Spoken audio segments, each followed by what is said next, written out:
And the Yuumi interaction is so good with the steadfast presence. You and me ain't going nowhere, my Finally, friend. Papa's Poppies? I almost said performing perfectly? I almost said Papa's Poggy.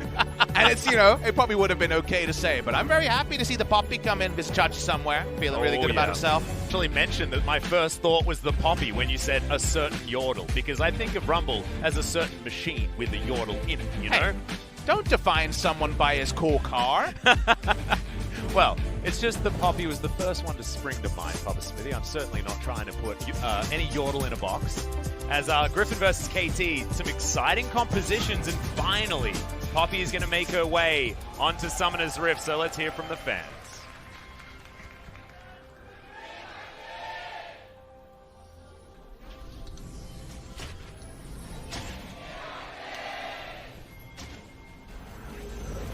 Skybox looking fantastic. No Zoes in this particular picture, but we do have an Aatrox wandering around, looking real Pacific Rim with that zoom in. I do appreciate that with the angle we used to show off the LCK spring, we get the cool things like Zoe hitting her head on the camera yesterday. Aatrox doing his thing. Definitely not endorsing Transformers. Looking over here, and it's going to be a return to the Klepto. Jace, it's in a Poppy matchup, so it makes perfect sense, right? And now, one important thing, Papa, is that we get the you and me interaction on the mini-map, so finally we know where Yuumi is and who she's attached to, instead of just having an Ezreal icon and no Yuumi. I'll take any clarity. Yeah. I'm very worried about the Mordekaiser ult clarity when that comes out. Oh my goodness. Yeah, we were having a discussion about this. Picture-in-picture would be super I know, cool. it's not that though, it's just a kind of a fade-out thing, which might just be confusing in a busy team fight. We'll leave that one to Riot to think about. Going to be Taste the Blood and Ghost Porro to give him kind of a budget control ward to overextend on. I think Ghost Porro is underused. And we see it kind of once per game, not once per team, and it feels like can get you into some interesting spots. In this particular game, though, we do see 2 Ghost Porros for both solo laners. Temporary vision there on the side of Griffin. On the side of KT, just BDD. Going to be picking that one up. Other runes coming through. Nothing too awe-inspiring.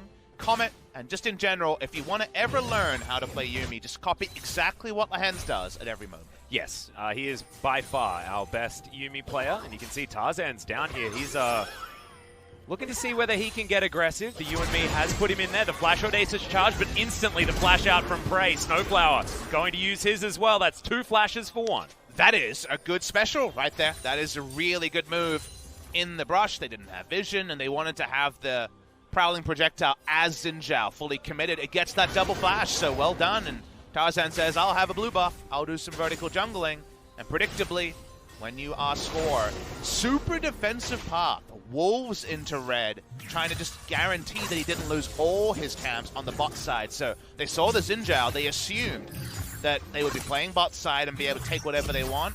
And Score, kind of like in the lane swap days, tries to get a bonus camp that otherwise Xin Zhao would have been able to claim. Yeah, it's true. At least the Wolf camp didn't get denied. You can't deny the Gromp camp, so the rubber banding effect is going to be helpful there to make sure that all of the minions are going to be available once again, and he should theoretically be able to head towards topside and potentially deny that Wolf camp as well. So Score in the jungle is actually going to be okay. And the rubber band, or the respawn at a higher level mechanic, is a very relevant one because, yes, you steal blue, and you might be there for the second blue buff spawn, but your path can't be steal blue, take the Gromp and Wolves, and then also be there for Gromp and Wolves. It just doesn't really work like that. There's other things you have to do on the map, so getting it to respawn earlier and also just picking up an extra camp is relevant for Score, but he doesn't feel strong enough because of the Poppy top into Jace. With his losing matchups, he doesn't feel strong enough to steal blue. He's actually looking for a gank of his own. Well, I mean, this may not necessarily be about him not feeling strong enough. This might be about Griffin not knowing where he is. You can see no pings on the map. It's going to be difficult to grab Viper, but the dredge line does land. Lahens is going to pop out. That's really nicely done. Snowflower, prowling projectile, but it goes right into the Titan's Wrath, and Score tried, but didn't quite figure it out. Every Yuumi we see play that isn't Lahens looks like a budget Lahens when he plays. He understands completely when to de-leash and re-leash to invite aggro. 356 days since we saw Poppy in the LCK. Cool little stat there. Champion that has been underplayed in Korea for a very long time. Yeah, absolutely. Saw Lahens utilizing the bop and block really nicely as they pull the minion waves towards them. So far, some blows being traded left and right, but it's just Griffin with better map play, which has given them this slight advantage in the gold, and by slight I mean 1,000 gold just from better jungle pathing and control around this map as far as CS. I think that's a little bit too reductive because it's double Klepto and winning lane matchup in top side. That's just always going to mean the gold lead is going to be big. I think the bot lane gank is what we reward Griffin for. Everything else just kind of slides into place because this is very much Griffin saying, look at our jungler, look at our laners. Like, you're just going to have to grin and bear it for a while. Yeah, we're having a better time. 32 to 20, though, is going to be the advantage that Tarzan has. It's 3 camps over the Gragas for those counting at home. As Smeb, I need to watch out. Zinzao waiting in the brush.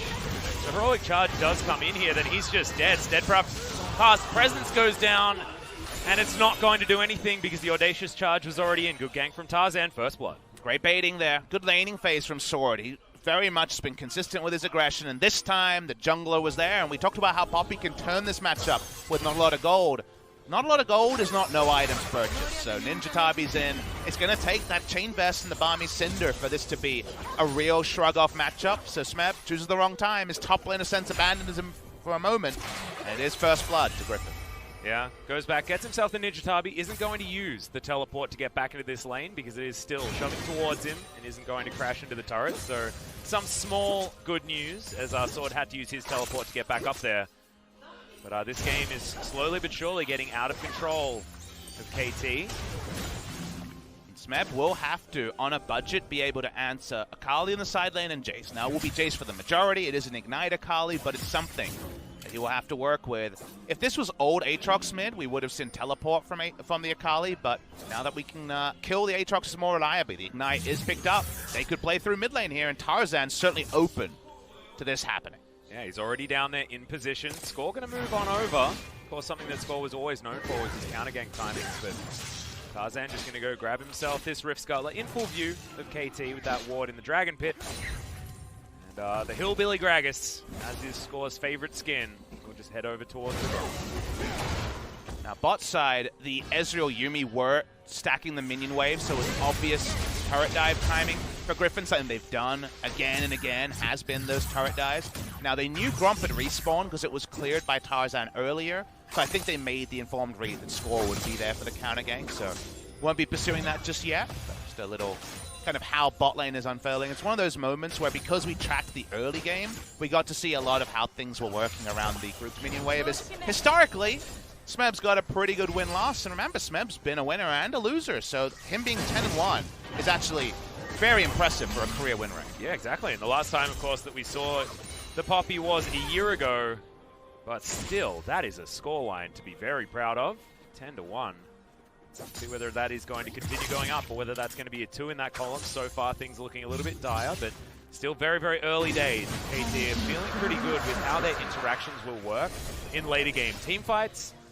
Just whether or not Griffin will be able to play their Siege and Poke as effectively as their composition suggests. Very relieving for the side of Griffin, side of KT, that it was a first spawn Cloud. Very unlikely to have anything there. Look at the turn in this lane matchup, and this is before even the Balmy Cinder is done. Yep. Unable to pick up the buckler as Snowflower is not going to get hit by that prowling projectile. Tarzan's coming in, looking to see whether he can steal this one away. It's not going to go to B2D, but B2D doesn't want it anyway, so Score happily takes his blue buff. Lane matchup in bot side has been a good one, but again, it's a much bigger CS lead than we saw yesterday. That was like 3 to 5 between the lane, and that was with a lot of roaming from the Nautilus. But it is going to be apparent that on 9-12, with the extra base health, you just don't quite explode people like you did before with how cut down was such a priority thing for the Yuumi, that it was inherently so squishy. Even with just per level scaling, she was getting huge cut down value because she started at 432. Now at least Lands walks up. Citure, he's already got his quest, and he got it nice and early. I feel like every time anyone on Griffin gets the quest item, they have it a 7. Oh, that's an ult from Smeb. Goes, picks up his buckler, but Sword just taking damage here in this lane, and with this pressure mounting, Smeb, he comes back with that Balmy Cinder like you were talking about. He can push very quickly towards this turret. Sword, he's going home without a teleport. The Poppy's turned the lane. This is how the lane goes, and it happens earlier than people realize. I certainly didn't realize it happening this early, Poppy. You're exactly right. You don't need a Sunfire. You need kind of 4 points in your queue, and then it's just an armor and health going, and it only gets better. There's very much not a turning point until kind of like 4-5 item Jace when he has full armor pen build. When it comes to the side lane, it's very, very hard to answer this Poppy. The last time we actually saw Poppy be answered was, in fact, Smeb going kind of old Last Whisperblade the Ruin King builds many years ago. Yeah. In the matchup. So Smeb knows both sides of the matchup.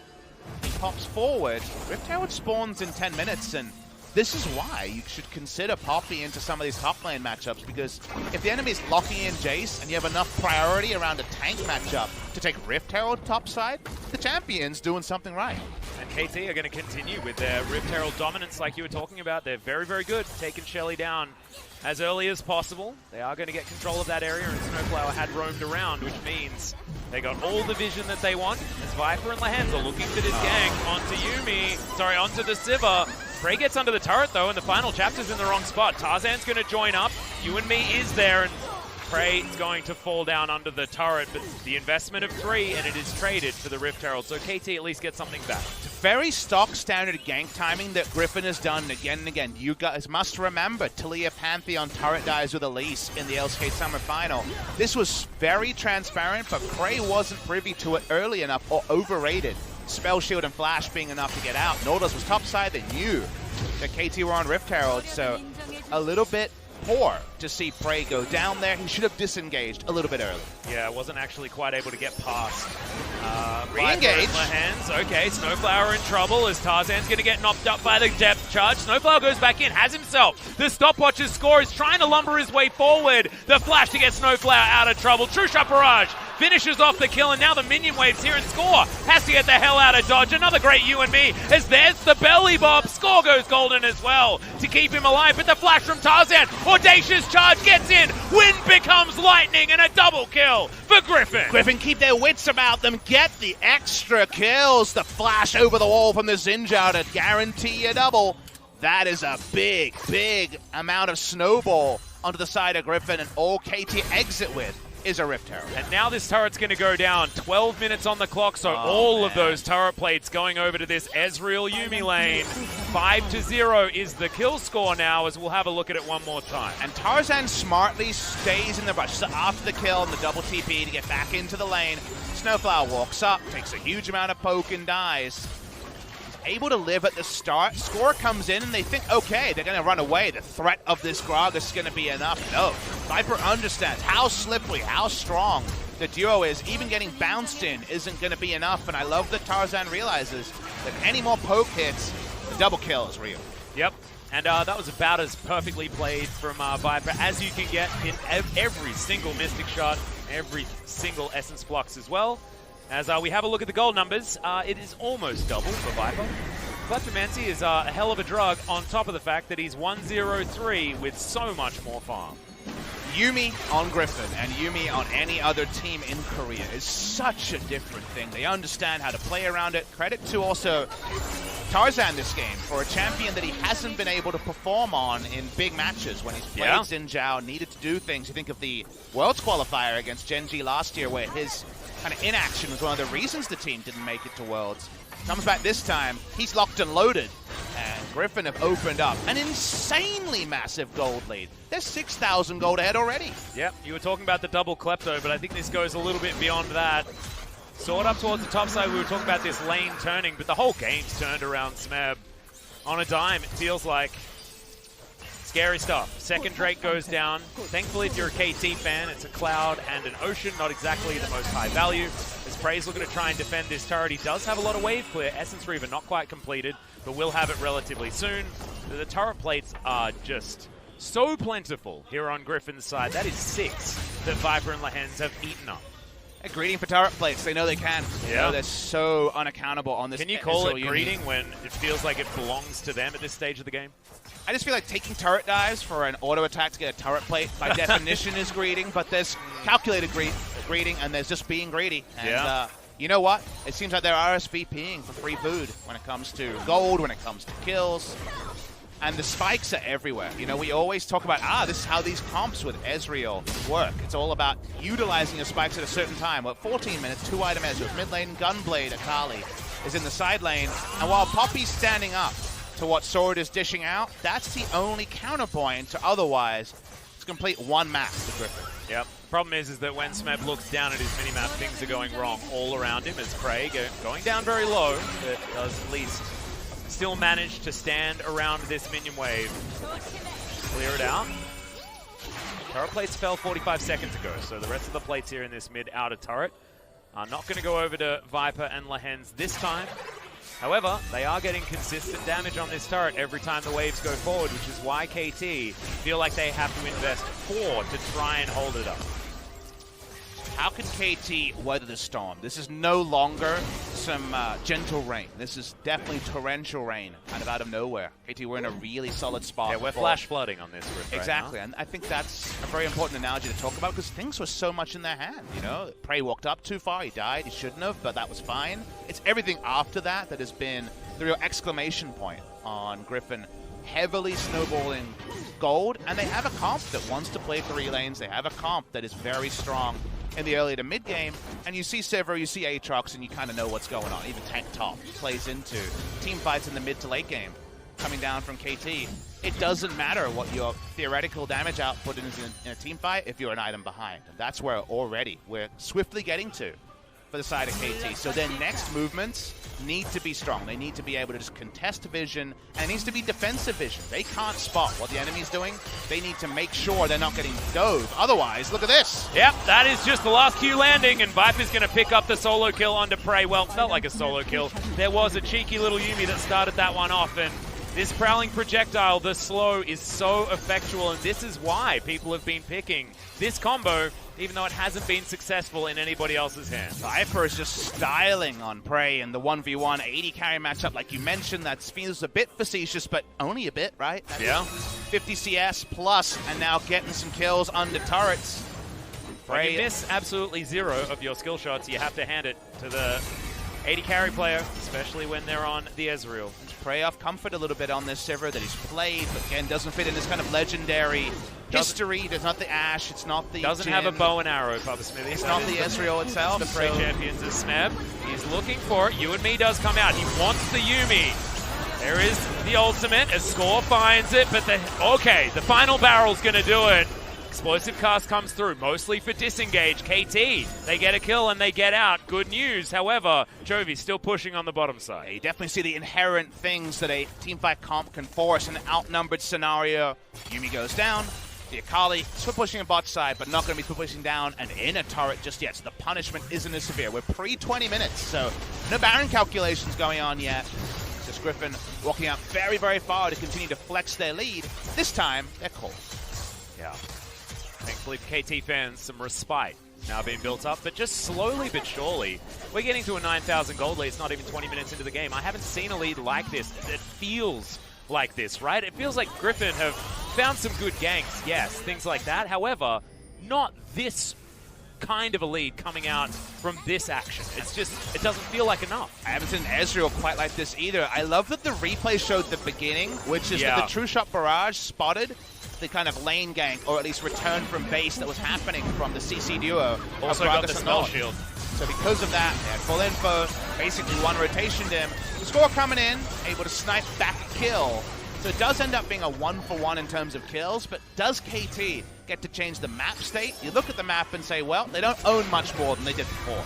Yeah, well, Smeb's going to flash very early in this one, but the prowling projectile does find him regardless. It's going to take a while to kill the Poppy, but he's still definitely dead. Score might follow the same fate, though. He's going to get knocked up underneath his turret. So much displacement as he flashes eventually. Snowflower just trying to tank the turret for his team, and does so beautifully. Answering kill on the top side for 1-for-1 overall. I watched how fast the Poppy died with Sunfire came his way towards a magic resist item, and I noticed that Viper already has 3 items, including a Ludens. That Ludens came in, I think it's like a full purchase as well. Must have had a lot of gold when he went back to base. Already a 600 gold bounty. I'm going to have to talk to the stats people and ask about Viper's gold per minute in his last 3 games, because it feels like he's just cheating. It just feels like he has more gold than anyone we've seen. I don't think he's high rolling on Klepto. I think he's just getting every CS and killing people. This is an out-of-order Ezreal. Very early in the game. We've seen some very balanced Ezreals this week. This is not one of them. Yeah, and that True Shot Barrage wasn't going to hit Prey, but he was so scared of how much damage this Ezreal does that he still had to get the hell out of there. You wanted to say it wasn't going to kill Prey, and yet we can't be certain. I don't think it was going to hit him. I'm just saying, if it did. Oh, yeah, if it hit him, I think he was health. dead. I think he was dead. That's a Ludens that's already been picked up. And some Sorcerer's Shoes as he goes back to base. Oh, lovely. More items. And a cheeky longsword.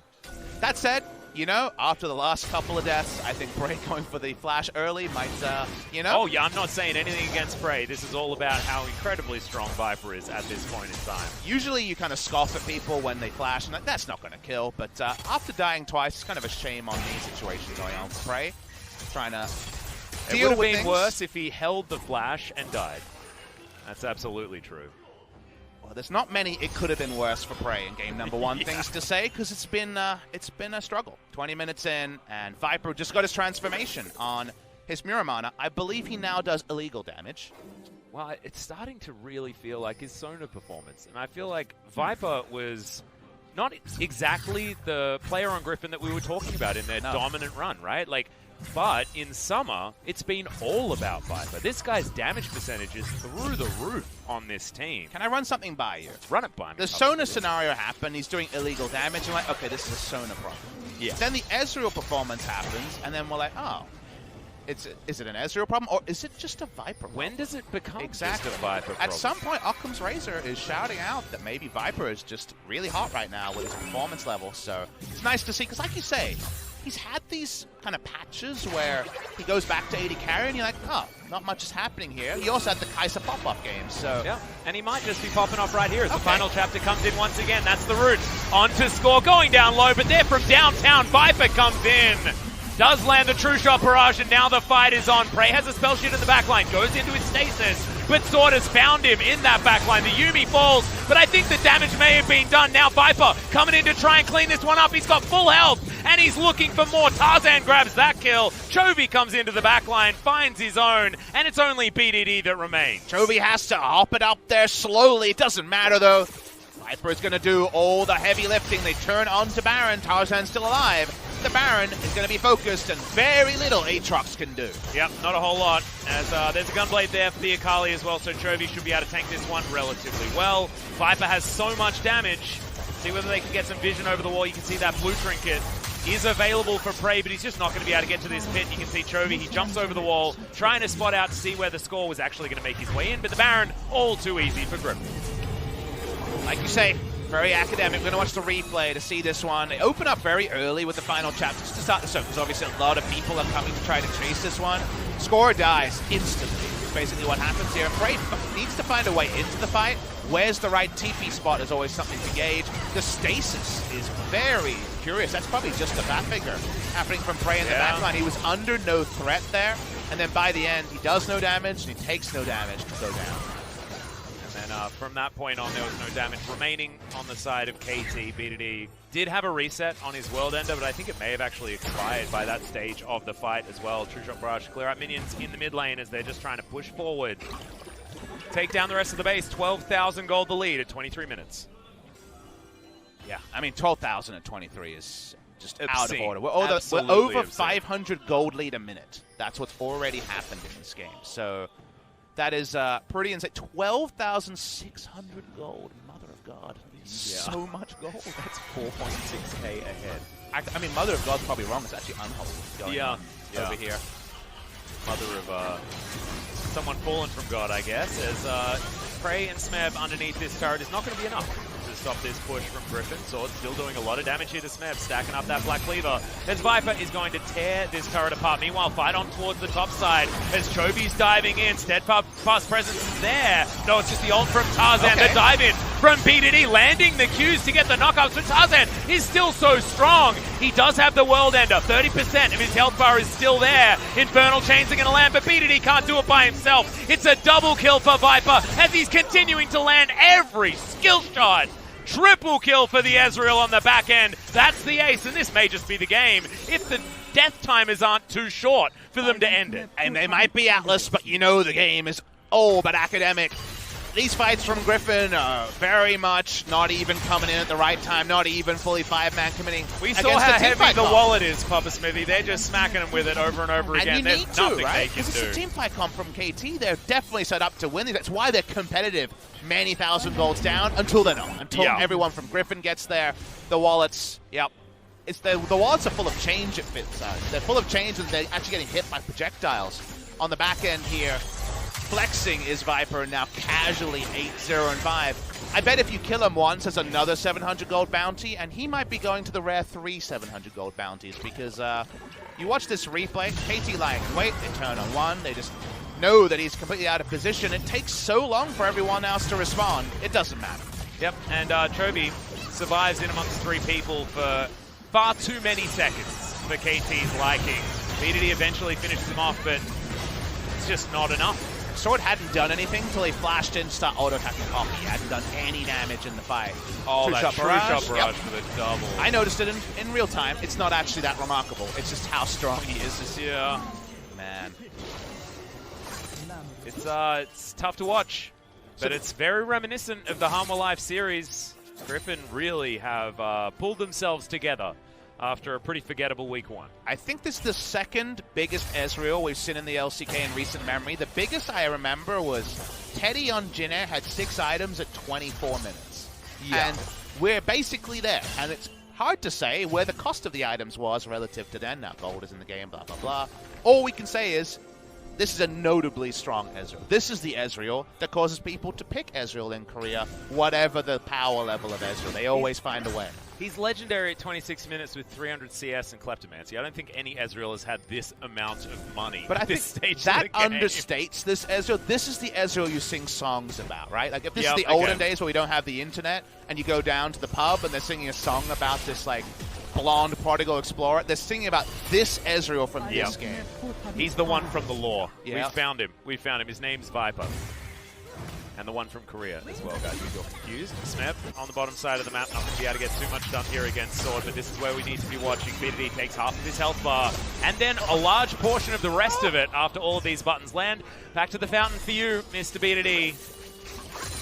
As Viper and Lehens might look like they're just one champion, but it feels like they hit with the power of 7 at this point in time. Now we're just waiting for the closeout here. The gold lead, 18,000 in 26 minutes. Pushing 2 lanes.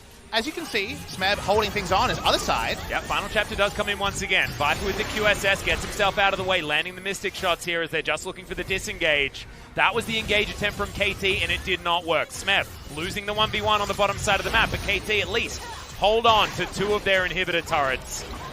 The Baron buff going to be available again in 45 seconds. Prowling projectile looking for more. BDD has a health bar again, but it's slowly getting chipped away. Being melee against this comp is so hard. True shot barrage over 3 as Tarzan dives in. Audacious charge picks up the kill as in goes the Akali into the backline, and the Ezreal's there for the cleanup. Gigantic, perfect execution into the backline.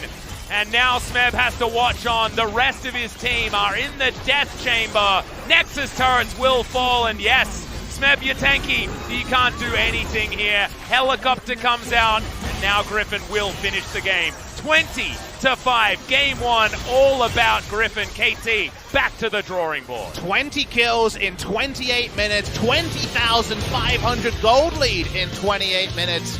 Griffin flex on KT Rolster, and it makes that LCK Summer 5-game final from 1 year ago feel like a long, long time ago.